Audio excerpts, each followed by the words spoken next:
Hello, and welcome to The Art Will Not Be Changing, the Fugitive Poem Show. We've got a really cool guest tonight. We got some great stuff to discuss. Before we do, I always forget to do this at the beginning of the show. I'm not going to do it tonight. I'm not going to forget tonight. Our music is done by the illustrious C Notes. C Notes is an incredible rapper, producer, beat maker, and you can get to him by the link tree right there on your screen if you have music needs. Really a talented individual and a wonderful creative to work with. So before we jump in, I'm going to hijack the show for a minute because I had something very cool happen.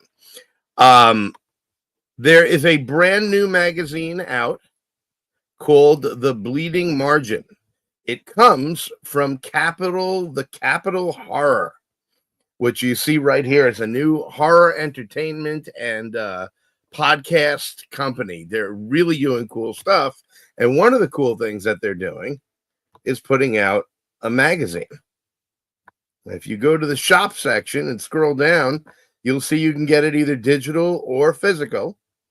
And let's zoom in a little bit here. And what you will see is the first issue of The Bleeding Margin. And if you look right there, hold on, you'll see Christian DeMatteo. I have had my short story, The Nest, published. It's a very, very fucked up body horror, rural horror short story about a young girl going through a horrific trial to get an item that's just absolutely steeped in dark magic. And it's a really effed up story surrounded by other really effed up stories in this incredibly cool magazine, The Bleeding Margin. So if you want to get your copy, go to capitalhorror.com.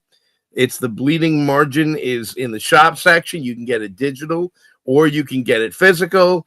And you get to read my latest short story published in the magazine. I'm really excited about it. And thank you very much to the publishers and editors at the magazine for accepting my story. Next up, very quickly, have you gotten your shocking copy of Blood Valkyrie in Vegas yet? It is available for sale on the Fugitive Poems website, and it is causing quite a stir. We've done a number of cons in the last 2 months, and this is flying off the table. It is the story of a young girl who goes to a party that turns into a satanic blood orgy and then a satanic blood bath. And she desperately has to try and fight her way through over 100 demons to survive. And then this thing shows up to help or to hurt. It is absolutely been a huge hit for us. Go to fugitivepoems.com and you can get your copy. I'm going to bring my co-host to the stage now. We're going to bring co-founder of Fugitive Poems, James Lyons, to the stage. Hello, James Lyons. How are you? Hello. What's going on? Not too much. Well, a lot, actually. A lot of cool stuff. And Marcus Capitellowitz. Mark Capitelli is here. And he is the ability to talk, perhaps or not. I don't know. But he has the best banner that we have for anybody. Mark the Decapitator Capitelli, senior editor and horse thief. Thumbs up if you can hear me, because I can't hear you. Damn it. All right. I can hear you. Fingers up because this sucks. All right, hold on. Nicely, a positive start. So who are we having on the show today? Who is waiting in the green room, enjoying the wonderful snacks and other luxuries that we put in the green room? Well, we have the creator of an incredible publishing company who is now the creator of an incredible distribution company and is the distributor for Fugitive Poems Comics. Please welcome to the show the great, the madman, Phil Russertt. First of all, there are no green M&Ms in this room, and I'm not happy. What's going on? We removed them all. We thought you wanted them gone. Thanks for having me on, guys. What's going on? Picking through it. How are you, Phil? What's going on? Busy, but good. Good. Everything's good. Hey, Evan. Everything's good. Can't complain. Oh, we got a bunch of comments already. Oh, they're all from Mark. Yeah, you didn't read anything, including the private chat where he told you he didn't have any audio and couldn't hear you. No, well, I was doing something. I'm working here. You can't miss Blood Orgy and Bloodbaths, Kenneth says. The Mark just keeps hollering about not being able to be heard. You got a thumbs up from Kenneth Beardsley. Oh, and Evan is in the chat. Capitelli, did someone give you a shiner? He was talking back a little bit, and his wife knew how to put him in his place. Evan says, hi, Phil. And so, Phil, you are... I'll give a little background. Our first Terrificon was 4 years ago. And we got placed, James and I, next to this absolute nut job named Phil Russertt. Phil became an immediate friend, immediately started guiding us through everything we didn't know how to do, didn't know how to function at a con. I had no idea pants were required. And Phil really helped us out on how to, your stage presence, your table presence, everything. And then started giving us tips about the indie comic world and became a dear friend and mentor. And he also makes incredible comics. He's got the Tragedy series, which we're going to talk about a little bit.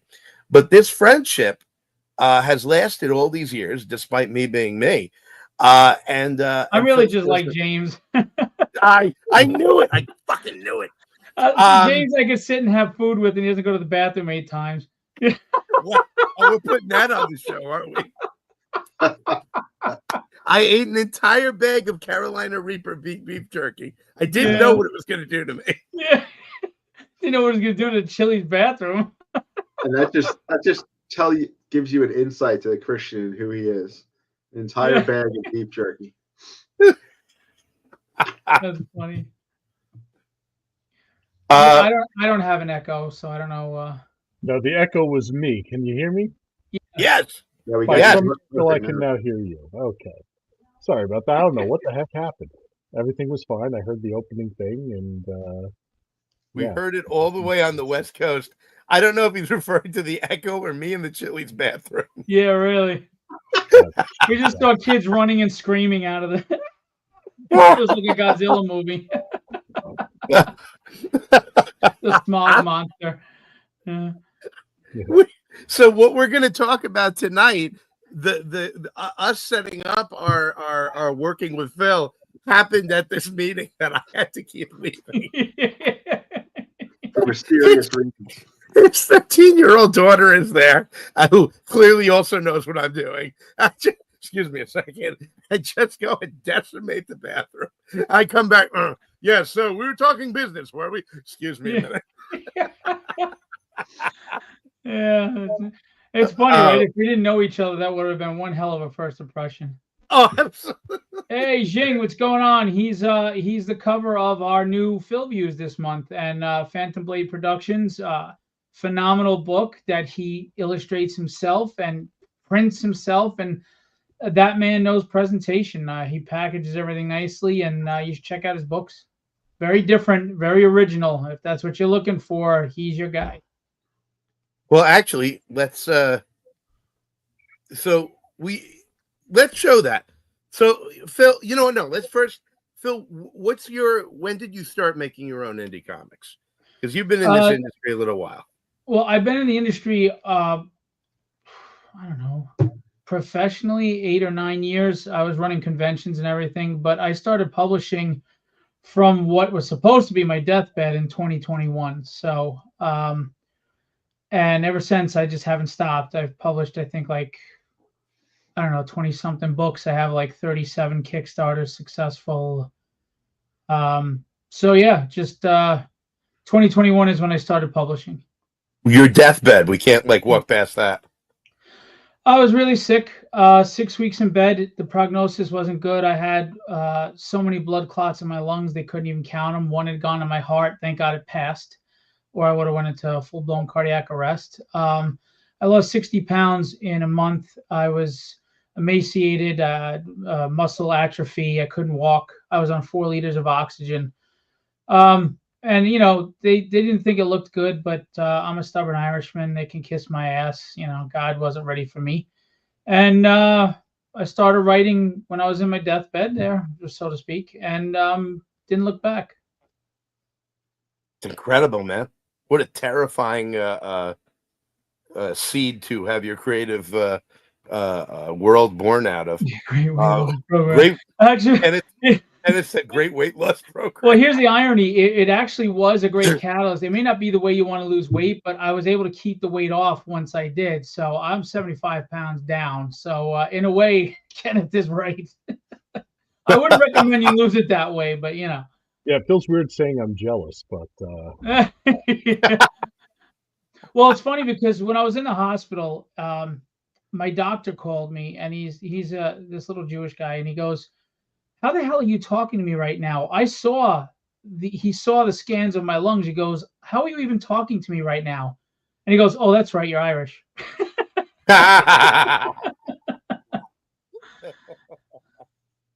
Our friend Kenneth Beardsley is in the chat. Kenneth Beardsley has been sending out his latest issue of Weird Stories, which I have a story in, by the way, that Kenneth drew. This is an incredibly cool magazine, and keep an eye out on Kickstarter for Weird Stories issue 3. So was Tragedy your first venture out into the world of indie comics? Yes. She was my first book. She's my flagship title. We've published 6 through crowdfunding, but now she's monthly in stores, starting at #1 again. And she sold really well on my own, and she's doing pretty damn good in distribution worldwide right now. So I'm excited.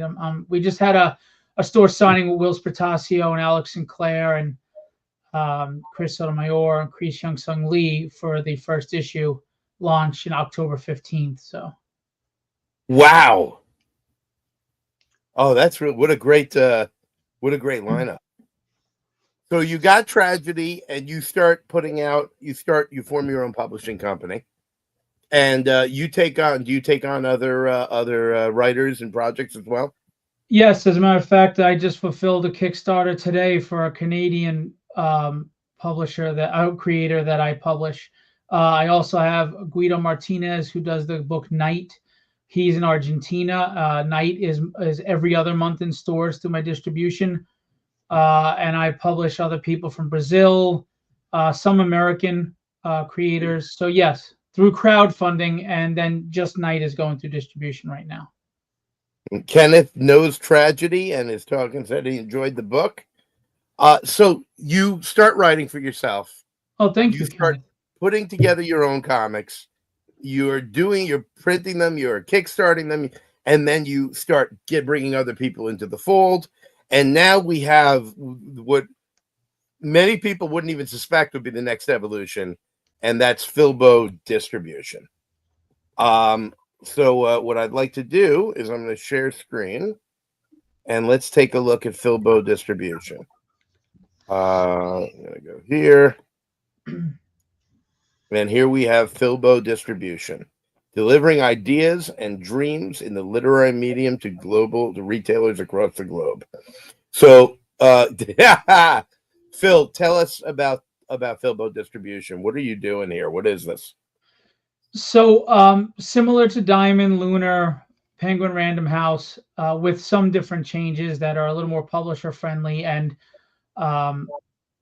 terms that are a little different.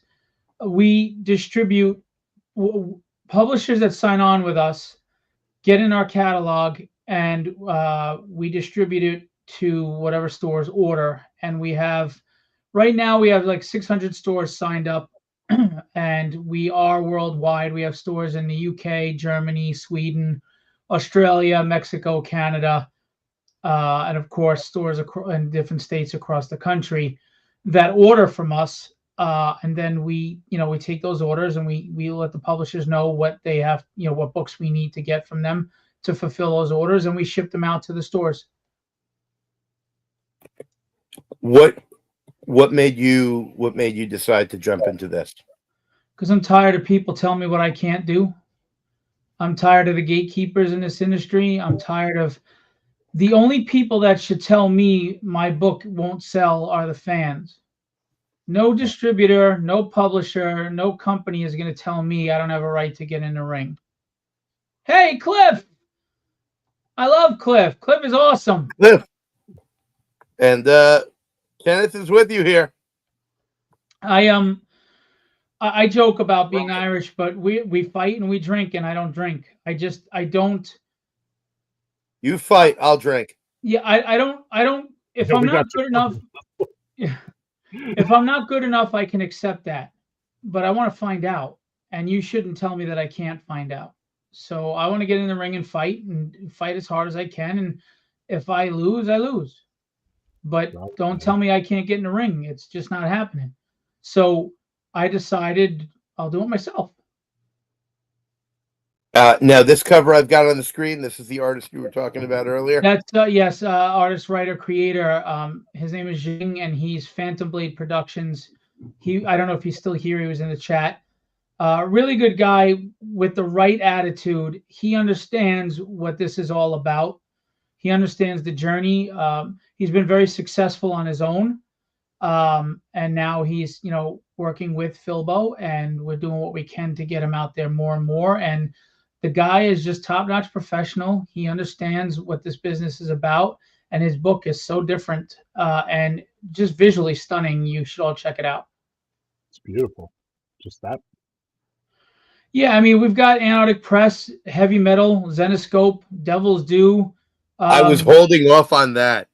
Yeah. You've got, I mean, Terry Moore, Strangers in Paradise. Yeah. How did you get Heavy Metal? It's amazing that you got Heavy Metal. So cool. I mean, honestly, there's a void that needs to be filled, and I'm providing that with terms that the publishers appreciate. I mean, I don't mean this in any disparaging way, but right now Lunar is not really able to take anybody on. They're already overwhelmed, so they have massive managing them. And the publishers have been telling me it's tough to spend $300 per listing before you even sell a book. So I'm not requiring that. I'm not doing that. So it's made me, I guess, a little more appealing to them, because I am more publisher centric in the sense that I'm a publisher as well. Like, obviously, I'm my terms are fair to retailers, but I am protecting publishers as well, and I'm nurturing them and trying to help them win. I want to make money with people, not off of them. And and I'm not saying Massive is doing it. I'm just saying that that's my philosophy. I think that my terms help everybody succeed. Of course, you got to put the work in, though. I'm not your marketing. I'm distribution. I'll market you more than any other distributor will, but you still got to put in the legwork. Let's take it, and Mark and James, jump in anytime you want. Let's take a step back.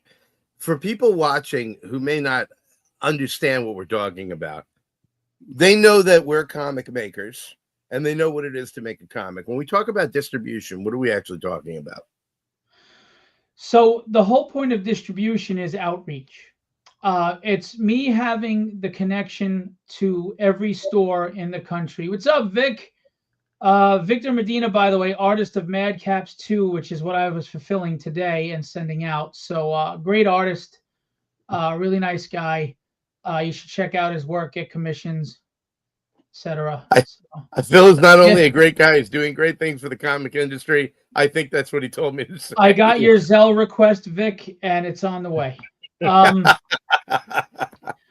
But distribution is basically distributing your books to all the comic stores in the world.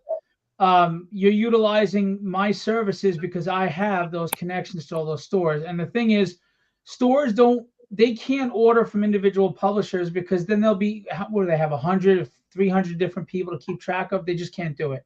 It's already a lot for them right now to have 4 or 5 distributors. So, especially after having one for 30 years. So they want this central hub where they can say, okay, I'm going to look at all these publishers, order what I want from this one hub, get it delivered to me in one shot. And And that's what we do. We put you in our catalog, we solicit you, we put you out there to people. And I even do email blasts for the publishers. I do things that the other distributors won't. And we get you out there to the direct market, which is comic stores. So I'm an indie creator. I've been making my own work. This is actually a way for me to really get my work out there in comic shops. And you're making this possible where no one else has done so for indie comics. Yeah, I guess so. I mean, because Diamond was kind of picky on who they let in, and they would decide if they thought you could sell or not. And so a lot of good books didn't get a shot. And I don't believe in that. I believe in a free market. I believe in capitalism. And like I said before, the only people that should tell you your book isn't good enough are the fans. Absolutely. Absolutely. Another thing to mention is this isn't a new thing. There used to be lots of distributor companies. In the 80s, there were, yes. Yeah, there was hundreds of them, and then Diamond slowly put a chokehold on. James, are you talking? I can't hear you. He is talking, and I can hear him. Oh, jeez. So this is kind of Bill sort of leveling the playing field again. Monopolies, in my opinion, are never good. So it's good to get this competition back in there, and Phil's been even talking to some of the bigger companies. So we'll see what happens. This might be the start of a whole new change in comics, which of course I think everyone on here can agree is needed as far as. Unfortunately, not everyone agrees with that. There are some people that don't like change and they don't want it to happen, and they do what they can to halt me, but they can't. But yeah, it's true. It's good to have multiple distributors, but sadly, Penguin Random House, you have to have at least 20,000 for them to pick you up, so they're not on the table for us. Lunar is overwhelmed. They're not picking us up. They're not on the table for us. Massive's on the table, but a lot of publishers can't afford their terms. So that leaves me. And I don't say this to disparage anyone else, just speaking factually, my terms are more manageable for small publishers. So I don't believe in back of the catalog. I think that's horseshit. I think that's because you put us there. I'll give you an example. There's a store in Texas that orders minimum $5,000-$6,000 from us every month. Every month. Hundreds of books and all different titles, like most of the catalog. They're successfully selling us. There are a lot of stores that are successfully selling us. So what are they doing right, or what are they doing that the other stores that are reluctant aren't? That's my question, because I know it's easy to just rely on the stuff that can sell itself, Marvel and DC, which is not selling itself like it used to, let's be honest. But the stores that put a little bit of work in, just put talking headers or a nice display for indies. Some of them are telling me they're selling indies 4-1 over Marvel DC. There is a desire by fans for something new right now. Let's just be honest, okay? You can only write so much after 1,000 issues of a character before it's saying the same shit. There's corporate shareholders and interests, and then there's activism that's writing some. Now there's some comics that are still good, but there are also writers now that are writing, using the book as a forum to speak what they feel as opposed to serving a story. Is that every book? No. Of course not. There are some really good books still out there. But the good news about indie is we're just telling stories that can get you to escape from the world for a little while, and the freedom to tell whatever story you want without being a stranglehold from corporations. And there's a lot of people that want new indies. They just don't know they're out there because the stores are kind of gatekeeping too. They're not letting you know. They're not pushing you. I'll give you a perfect example. I did a store signing just recently at a fantastic, wonderful store, Fourth World Comics, in Long Island. They are a huge store that does very well on their own, but they're big supporters of indie. Now, they outright bought my Diary of Dread horror magazine, and they put it on the shelf, but they put it on a shelf in the back of the store. Out of 7 copies that they bought, no, I'm sorry, yeah, they had like 5 left. So I said, give me the damn books. So at the signing, I put them on my table. I sold all 5 books within 45 minutes. And he was like, holy shit. I'm like, just let them know it's here. These people want it. They look, indie books are not what they used to be. I know that most indie books were kind of low budget. They look like crap. They weren't written well. I understand that. You had some that were stars like, Nexus and Concrete and stuff, but those were usually by artists and writers that came from the big 2 or whatever and did their own thing. Today, indies like myself are working with major Marvel and DC people. They're more professional. They're with Kickstarter and everything. We have outlets that helped us up our game. There are indie books that look better than what Marvel and DC are putting out. And I'll give you an example. Tragedy, Peter David, rest his soul, said it was better than most things on the shelf. And Howard Mackey likes it, and Chuck Dixon like it. Chuck Dixon wrote a foreword in my trade paperback because he liked the book. These are 3 major writers, and Howard Mackey was an editor as well in the industry, and I mean, they're going to be honest. They have no reason to lie to me. They would rip me apart. As a matter of fact, they told me they were going to rip me apart if it was garbage. All I'm going to say is this. The fan base is constantly complaining about the regurgitated same old shit, or that this show sucked, or this movie sucked, or, this was disappointing. And then they continue to buy and watch and consume said garbage. And they won't take a shot on the guy they don't know, but they'll keep throwing money at the guy they do, even when they complain and they're disappointed. So all I'm going to say is it's a small investment to give indies a shot. Pick up a couple of books and you might actually just like them. Tragedy's a monthly, so I'm not going anywhere. You pick up number 1, I'll see you at issue 32, hopefully, issue 75. That's what we want. Just give us a shot. Just a fair shot. If you don't like it, you got toilet paper for a week, but just don't get it wet because you'll have our characters imprinted on your ass. But give it a shot. We'll pay extra for that. Yeah. I mean, why not? We throw away money on alcohol. We throw away money on cigarettes. We throw on drugs. Well, give a shot at a book that maybe is that next new thing you're excited and looking forward to every month. I mean, at some point, we didn't know Spider-Man or we didn't know X-Men. It was new to everybody at some point. We put out River. We put out Blood Valkyrie in Vegas. People pick up our comics and they come back to us later and they're like, we didn't know comics did this. We didn't know you could do this in comics. We were expecting a superhero. This is a really good sci-fi tale. This is, holy crap, this is crazy-ass horror. We didn't know comics could do this. And that is what we got here. Evan, damn it, Phil, I'm officially in love with you. Claudio said, hello, Claudio, by the way. Claudio and I are actually working on a project together right now. He is a truly stunning artist. Been saying this for years. Glad to hear someone else saying it.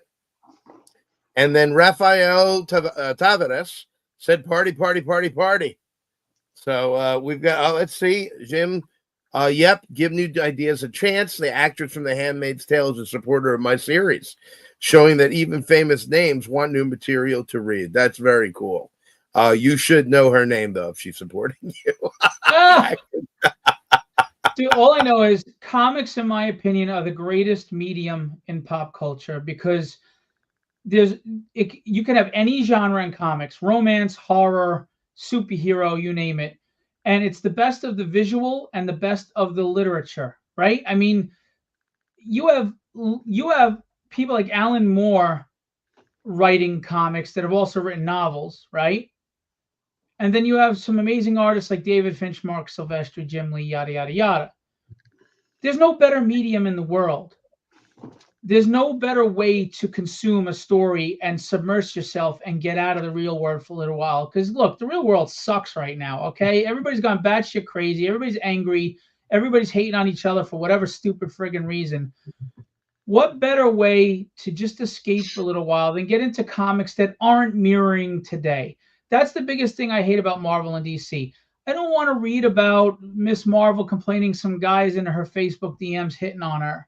I mean, as a guy, I don't relate to that, especially since I would do something stupid like that anyway. But it's like, it's too real world. You know, I want superheroes to be bombastic. You're wearing spandex. Fight, goddammit. Fight.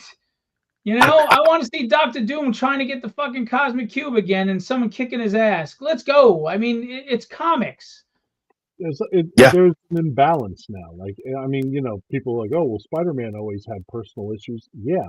And it was about 2 pages in a 24-page book, you know, like, yeah. It was the backdrop, not the, right. It wasn't the focal point of the story.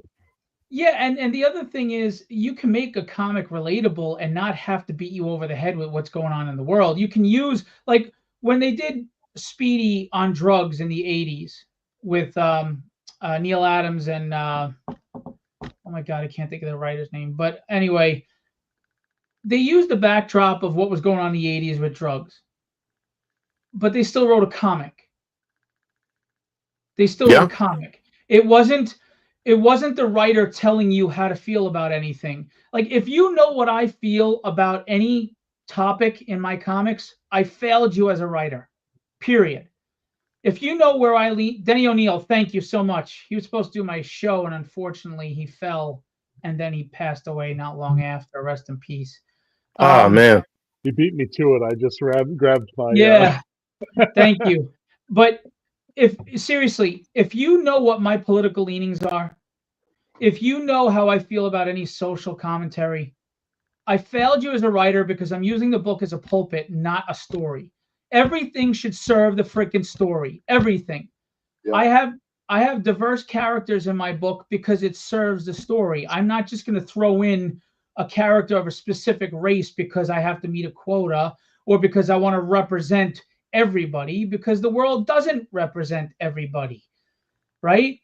You go to certain neighborhoods and it's one race or it's 1 or 2 races. You know, the world is diverse, but certain small communities are not necessarily. If I go to Chinatown, I hate to tell you, but Guido ain't sitting there eating a meatball hero. Let's just be realistic and write stories for the sake of writing stories. I'm going to do that this weekend just to fuck up your theory. Guido being an octopus. Please, you know we'll wind up eating soup dumplings at... yeah, and I'll eat everything. So, again, the stories are supposed to just take us away, you know? Yeah, when I was in high school, someone handed me, Miss Barbara Gallo, whoever she is, she was a wonderful teacher, handed me Ray Bradbury's The Martian Chronicles. And I fired fucking through this book. I was amazed. I was moved. I was surprised. I was excited. And I was like, what an incredible science fiction story. What a wild idea about these Martians. And it was only when I read it a few more times, years later, that my brain kicked in and went, oh, this is about people and how they function. This is about humans. But he told a sci-fi story. You had to dig in to see that these themes were connected. And that's what sci-fi should do. That's what fantasy should do. It should tell a great fucking story. And whatever the moral of the story is, it shouldn't be explicit. It should be there for us to contemplate under the guise of just great entertainment. And that's the difference between using a metaphor to tell a story and beating you over the head with, I believe this, so should you. Right. Yeah. And the best fiction doesn't tell you what to believe. It opens the entire thing up to questions so that you have to discuss it, debate it, consider every side of it. I mean, otherwise it's a perfect example. Look at Magneto. It wasn't cut and dry. He did horrible things, but this was a man that was a victim in the Holocaust. He was wounded and came out fighting, and what he did was wrong. It's like you could you agreed that what he did was wrong, but you understood why he did it. It wasn't black and white, it was gray, right? No one was telling you what you had to think about his actions. You came to the conclusions based on your own moral fiber, right? We had giant size X-Men that had diverse characters, but you weren't beaten over the head with them being diverse characters. It was just a good story introducing you to other characters. Real people. They weren't types. They were humans. Right. It wasn't the German superhero. It wasn't the Russian superhero. It was Kurt Wagner and Peter Rasputin. Right? You get what I'm saying? And that's the beauty of diversity, where you don't have to point out their difference, but you can point out how similar they are to us. I mean, isn't that the point? Absolutely. Evan is referring to a comic I have been making with Claudio called Mother Freud that we may be taking on the road soon to give her bigger and better things to do. So yes, Evan, they're going to see Mother Freud. Explore Nietzsche, Beardsley said. Yes, absolutely. So let's take a look at this catalog. And what I'm going to do, out of completely selfish reasons, is go straight to Fugitive Poems entry into the book. We have over. So we got some really cool stuff here.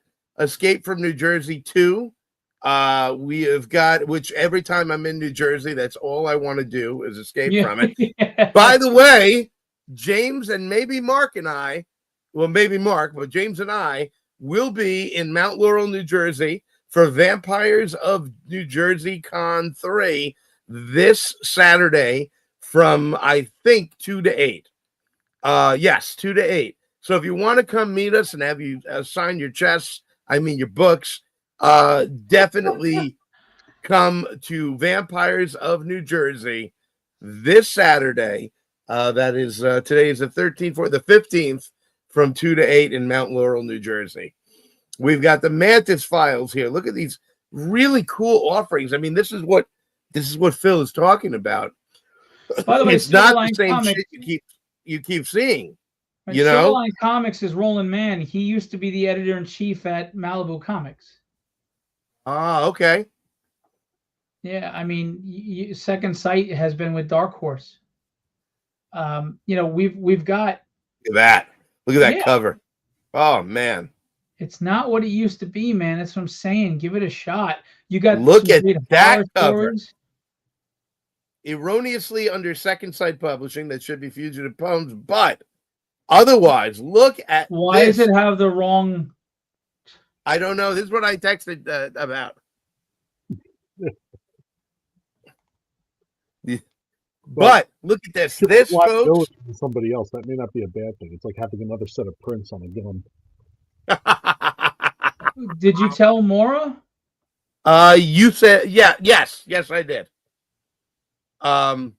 So this is the grand unveiling of James's new cover for our brand new magazine, issue-based series, Folklore for the Uninsured. If you've been following us for a while, we've been talking about this for a while and wanting to put this together. And here it is, Folklore for the Uninsured, which we're really, really excited about. Every issue is going to be a collection of batshit crazy stories. Imagine EC Comics and heavy metal had a baby, and that's and it was really twisted and demented. Did you make stickers yet? I'll come if there are stickers. I haven't made stickers yet, Evan. And Brian said, "Oh, the 80s, yes." So, Folklore for the Uninsured is in the latest Phil Views catalog. It'll be fixed by tomorrow. Thank you very much. In the latest Phil Views catalog, comic shops are getting these catalogs. They go online, they order, and boom, you can order your Fugitive Poems comic now. And this is just the beginning. Right now we have let me get rid of share screen here. Right now we have Dirty Living live on our website, $2.99 every 3 months. Every 3 months, a brand new issue. When the arc is finished for Dirty Living, it's going to be going to comic shops.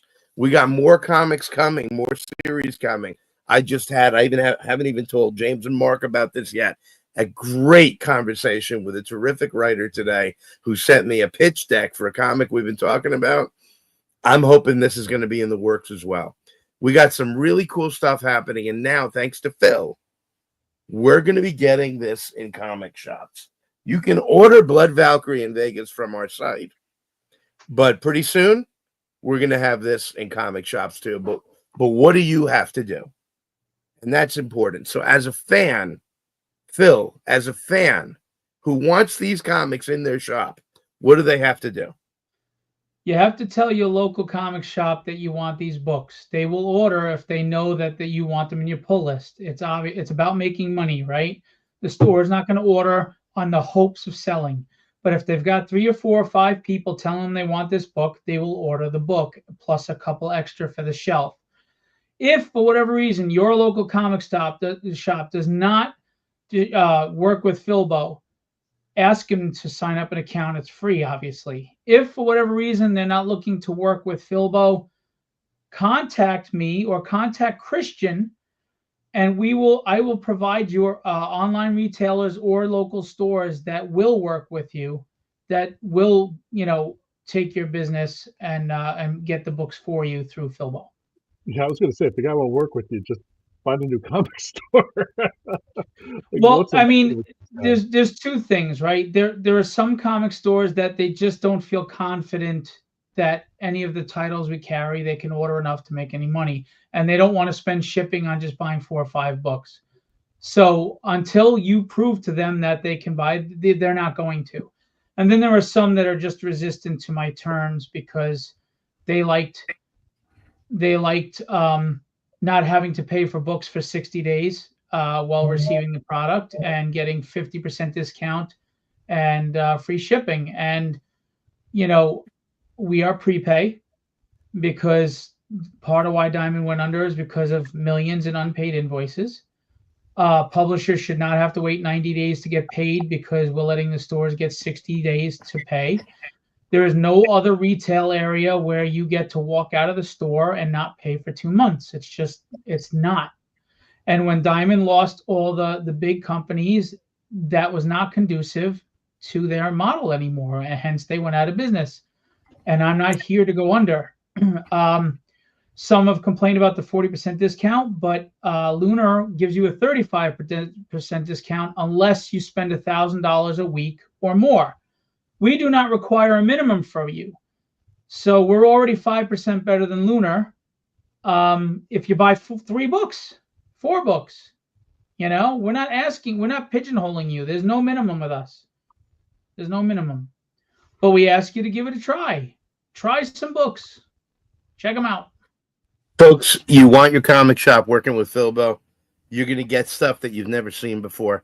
Incredibly cool indie comics. It's like I remember in the 90s, there were 3 shelves at my local comic shop. There was a Marvel shelf, there was a DC shelf, and then there was the indie shelf. And I always went to the indie shelf, which eventually became Image. But there was Dark Horse there, and there were all these other great companies.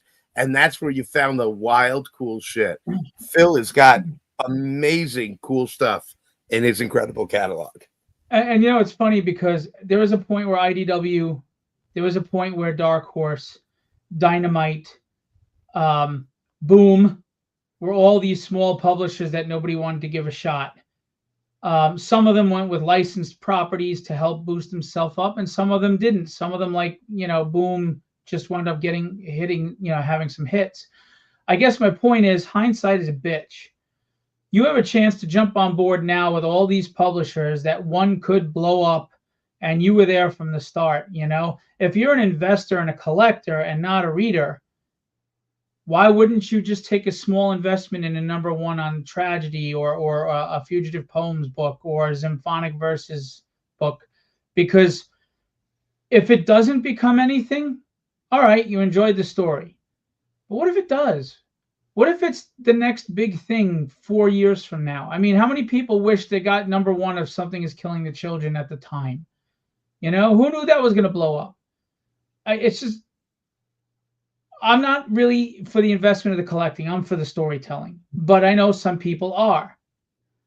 But it's a no lose situation. You either walk away with solid stories, or you walk away with an investment, in the future, or both. And the worst case scenario, all right, just wasn't for me. I spent $3, $5, whatever it is. You piss away more money on McDonald's Happy Meals at this point, clogging your arteries. What the hell's $3? That's like a penny. Yeah, I mean, absolutely. seriously, $8 for Starbucks coffee that you're gonna piss out in about an hour, right? And then you're buying another one because you're trying to stay awake at the job you hate. Well, stories are investments. I mean, how many movies or books, whether it's Harry Potter or Lord of the Rings or great Claremont runs on X-Men, do you still to this day either revisit or talk about with your friends? Stories resonate. They help form who we are in a way. I mean, comics saved my life as a kid.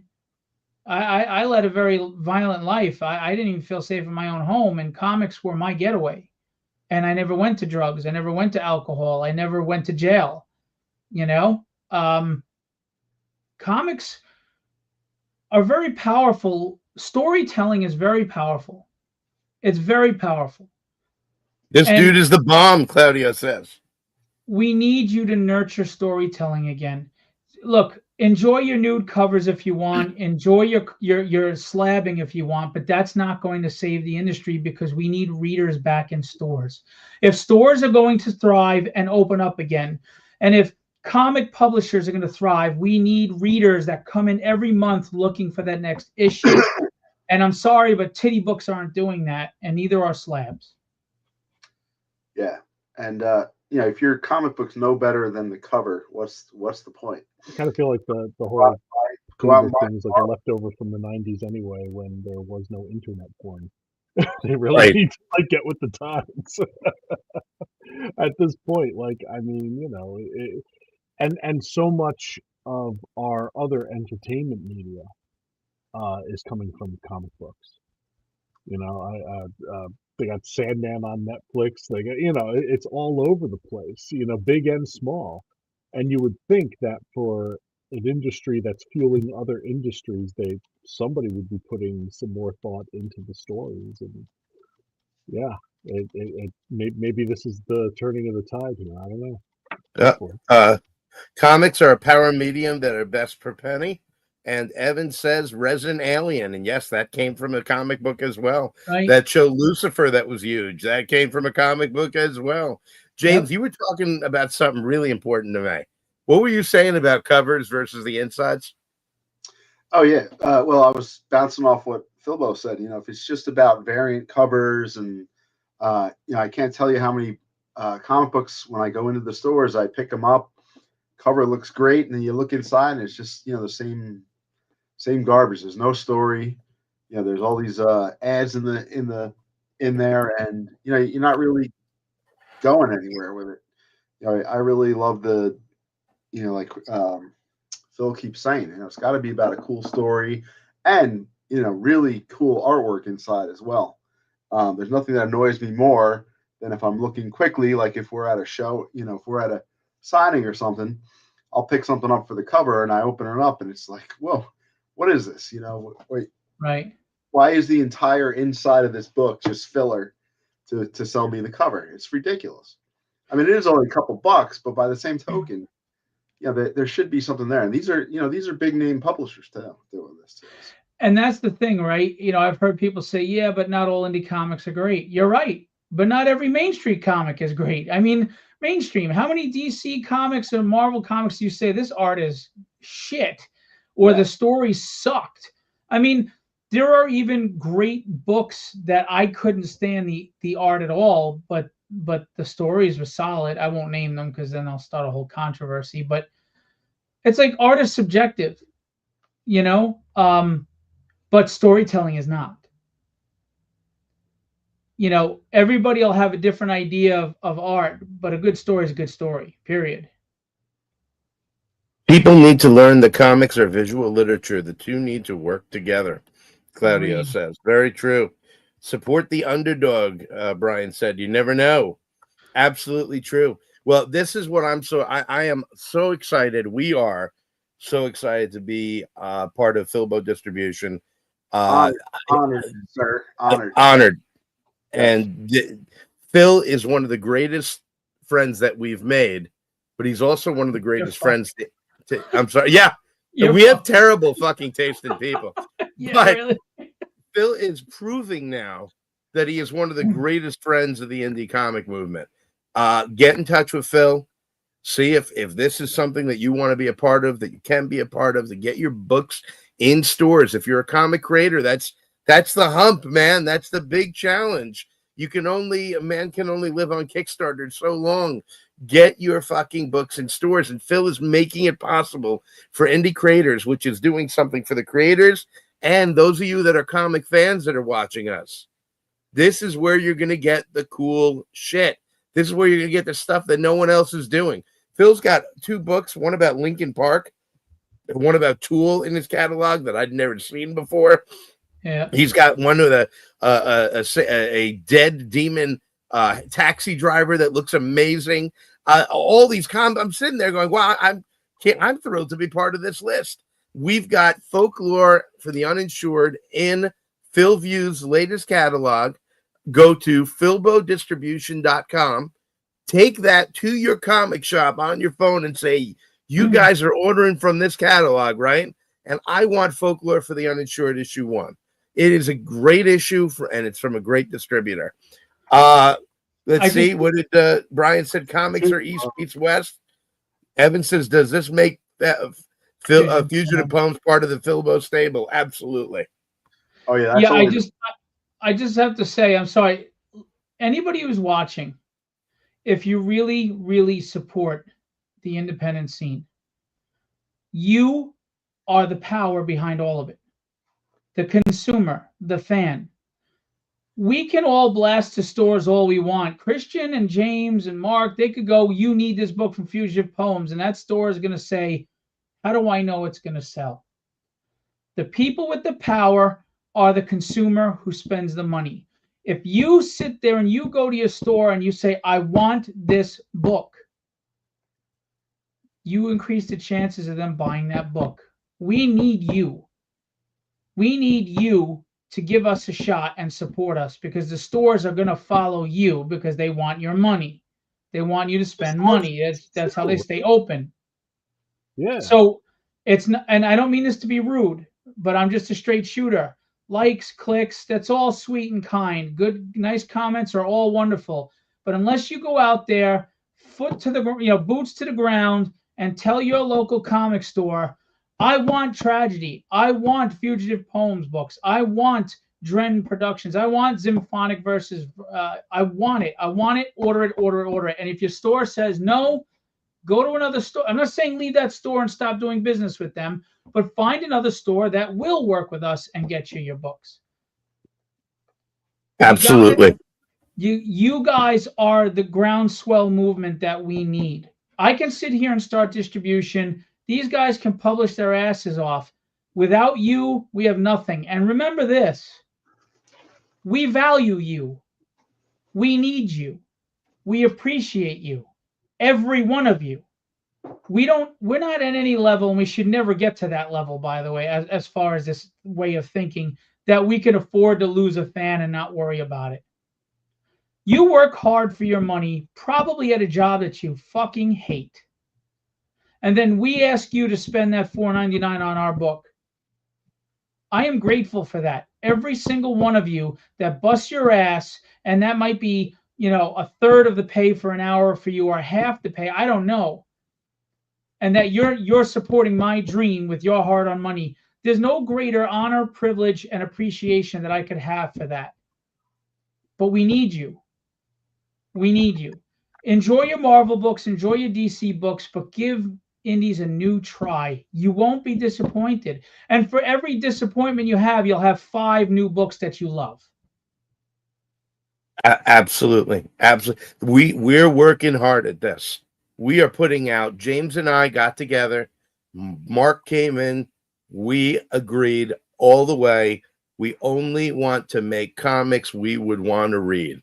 And we want to read badass, wild shit that gives you something to think about without telling you what to think about, and is more than anything just fun. And that's what we're making, folks. And you guys know that, you Fugitive Poems fans watching this. And those of you who are going to get this video passed to you, check out our stuff and go to PHILBO Distribution. Get your comic shop to start ordering from there. And please know, Phil Russertt is making this happen. He is a friend of the indie comic, and he is making this happen. We're all making this happen. Rising tides raise all ships. I may be providing an outlet, but we're all putting in the work. We're all putting it out there. We're all sacrificing, and that's the point. Reward the people that are passionate about this, not the ones that are just trying to take your money through gimmicks. There are grifters and the gimmick guys and all the bullshit. And then there are the people that truly give a shit about this medium and storytelling. And we just have these stories that are clawing at our brains that we just want to share, you know? And we need you. We really need you to do that. And I do want to say one other thing. Any retailers that think that indie doesn't sell, I can name you a bunch of stores right now that order $5,000–6,000 worth from me every month because they sell. I can name a lot of stores that are saying they sell indie 4-to-1 over Marvel and DC because they do two small things. They give us a nice little spot up front, and they put talking headers in front of the comics. So to the retailers that are in blogs all day or writing blogs or in chats on Facebook, maybe put the computer away for 20 minutes a day and just put a talking header up and give us a small display and let people know we're there. I guarantee you'll see the tides change. But you got to market what you have in your store, just like we have to market what we have in our publishing company. You'd be surprised. Just put a little effort in, and you can make money off of indie. And it's time Absolutely. It's time for them to take a chance. The stores, I check every now and then just to see who's still out there, and the numbers just dwindle down and down and down. I know. But you know what kills me? They sit there and they have a statue that they probably paid $300, $400, $500 for, even with the 50% discount, collecting dust on the top shelf. They have the Godzilla Monopoly, and all the other freaking board games that they probably spent $30 or $40 on, collecting dust on a shelf. But they won't take a chance on a $3 indie book, which is their demographic, a comic book. And your like markup only matters if you're selling. And that book could end up being the next Monopoly game. It could be the next big thing. Right. But who's going to know? But I don't understand that frame of thought. Is you get action figures and T-shirts that are sitting there. You know, you go to Target, and you see them cleaning out Target, and then they mark it up $5, and it sits on a shelf because you could just go get the damn thing at Target for $5 less, and they'll invest that money, which there's no discount there, and they'll rack those figures up all over there collecting dust, and that's just sitting there, and they never complain. But they're going to complain about a $3 indie book. Bullshit. That's why stores are closing. Yep. You got to get your head out of 30 years ago. Absolutely. I'm sorry. Absolutely. Folks, I put in the chat the website for PHILBO Distribution. What I'd like you to do is go to that site, click on the catalogs there, look through what's being offered, and tell me you don't want those books. Walk into your comic shop, show them that website, and say, are you dealing with PHILBO Distribution? If they say yes, tell them what you want for your pull list. If they say no, tell them what you want for your pull list and get them to deal with PHILBO Distribution. And Jonathan Chiotis is here. Woo, just in time. Folks, this has been Phil Russertt, who has been tremendous, a terrific guest. Thank you so much. Folks, I am Christian DeMatteo. James Lyons is here. Mark Capitelli. We have had a great time with Phil Russertt. This is The Art Will Not Be Changing. Tell your friends, your family about it. Tell everyone about PHILBO Distribution. Thank you for watching, and have a wonderful rest of your evening.